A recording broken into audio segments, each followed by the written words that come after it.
Hello guys, welcome to my YouTube channel. मैं हूं स्वर्णा मिश्रा और आप देख रहे हैं commerce guideline. Guys, in this video we will discuss objectives of management. Objective of managements are divided into three parts.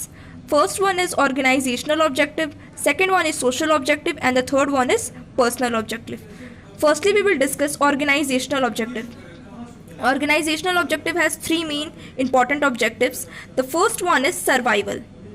Okay, तो basic objective of every business is to survive in competitive market. सी, इस point में क्या होता है ना कि सारे business का बेसिक ऑब्जेक्टिव क्या होता है, मेन एम उनका क्या होता है। उनका मेन एम ये होता है कि उन्हें कॉम्पिटिटिव मार्केट में सर्वाइव करना है। मीन्स जहाँ पे बहुत ज़्यादा कंपटीशन है वहाँ पे सर्वाइव करना। ठीक है, तो इनका मेन एम सर्वाइवल होता है। तो सर्वाइव कैसे कर सकते हैं, कैसे हो सकता है survival? Possible when business cover cost and earn profit. ये पॉसिबल तभी हो सकता है, तभी हम सर्वाइव कर सकते हैं जब बिजनेस कॉस्ट कवर करेगी और प्रॉफिट अर्न करेगी। ठीक है, सेकेंड पॉइंट है हमारा profit. Only survival is not essential for business. Profit earning is essential for meeting expense and successful continuity of business. ठीक है, सो इस पॉइंट में क्या है कि सिर्फ सर्वाइवल करने से पॉसिबल, सिर्फ सर्वाइवल ही सफिशिएंट नहीं है, उसके साथ साथ हमें प्रॉफिट भी करना पड़ेगा. ठीक है, प्रॉफिट मोटिव भी इनका मेन ऑब्जेक्टिव होता है. Okay, for example if you have, अगर आप किसी बिजनेस में काम कर रहे हैं, अगर आपका कोई बिजनेस है, तो अगर आपने आज 10% प्रॉफिट कमाया है तो आपका कल मेन ऑब्जेक्टिव क्या होगा? आपका ऑब्जेक्टिव होगा कि आपको कल 20% प्रॉफिट कमाना है. ठीक है, तो प्रॉफिट अर्निंग इनका मेन ऑब्जेक्टिव होता है. ठीक है, तो सर्वाइवल कर लिया, प्रॉफिट भी कर लिया, अब क्या है, अब ग्रोथ करना है. तो success of an organization is measured by growth and expansion of activities. ठीक है, ग्रोथ करना मीन्स बढ़ोतरी. किसी भी चीज़ को हम जब ग्रोथ करते हैं ना, जैसे हम, कोई भी ये नहीं चाहता कि अगर वो बिजनेस कर रहा है तो कोई ये नहीं चाहेगा ना कि उसका बिजनेस कांस्टेंट रहे. सब ये चाहते हैं कि उनका बिजनेस आगे बढ़े. किस तरह से हम अपने बिजनेस को आगे बढ़ाते हैं. सपोज फॉर एग्जांपल मैं अगर स्टूडेंट की बात करूँ तो किसी स्टूडेंट ने अगर 90% अचीव किया है तो उसका क्या एम होगा? उसका ये एम होगा कि मुझे अब 95% अचीव करना है. ठीक है, तो उसे भी ग्रोथ करना है. तो सबको अपने फील्ड में ग्रोथ करना होता है, तो मैनेजमेंट को भी अपने बिजनेस में, ऑर्गेनाइजेशन में ग्रोथ करना होता है. ठीक है, तो ऑर्गेनाइजेशनल ऑब्जेक्टिव के ये 3 ऑब्जेक्टिव्स हैं: survival, growth and profit. Okay, so अब हमारा सेकेंड ऑब्जेक्टिव है सोशल ऑब्जेक्टिव. ठीक है, सोशल ऑब्जेक्टिव में क्या होता है गाइस? सी, कोई भी ऑर्गेनाइजेशन कैसे बनती है? सोसाइटी से बनती है, समाज से बनती है ना.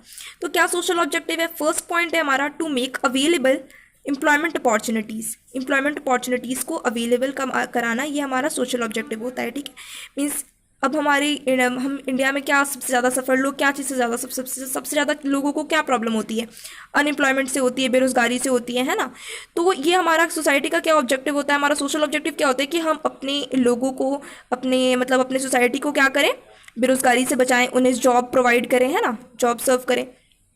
हमारा सेकेंड पॉइंट है to save environment from getting polluted. Environment को पोल्यूटेड होने से बचाना, ये भी हमारा सोशल ऑब्जेक्टिव होता है कि हमें अपने इन्वायरमेंट को, अपने सोसाइटी को, जहाँ पे लोग रहते हैं, जहाँ पे लोग रहते हैं वहाँ पे इन्वायरमेंट को हमें पोल्यूटेड होने से बचाना है. ये हमारा सोशल ऑब्जेक्टिव होता है. ठीक है, थर्ड पॉइंट क्या है? To contribute in improving living standard. हमें लोगों के लिविंग स्टैंडर्ड को भी इम्प्रूव करना है, ये भी हमारा सोशल ऑब्जेक्टिव होता है. ठीक है, उसके बाद लास्ट ऑब्जेक्टिव क्या है हमारा? Personal objective. ठीक है, इसमें हम एम्प्लॉयज़ की बात करेंगे, है ना. पर्सनल ऑब्जेक्टिव में एम्प्लॉयज़ की बात होगी. C, objective of employees like good salaries. अब मुझे एक बात बताओ, अगर आपकी कंपनी में कोई एम्प्लॉयज़ है तो अगर आप उसे अच्छी सैलरी नहीं देते हैं तो क्या होगा? उसका इंटरेस्ट कम हो जाएगा. उसका इंटरेस्ट कम होगा तो उसे अगर वो देखेगा कि उस दूसरे कंपनी में अगर ज़्यादा इनकम दी जा रही है, ज़्यादा अच्छी सैलरी मिल रही है, तो आपके एम्प्लॉयज़ का इंटरेस्ट कम होगा, वो आपके कंपनी को छोड़ भी सकते हैं, है ना. और उसके बाद क्या होता है? प्रमोशन.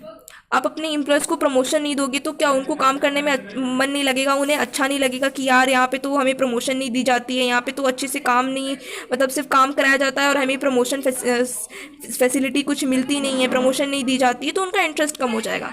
ठीक है, good and healthy working condition.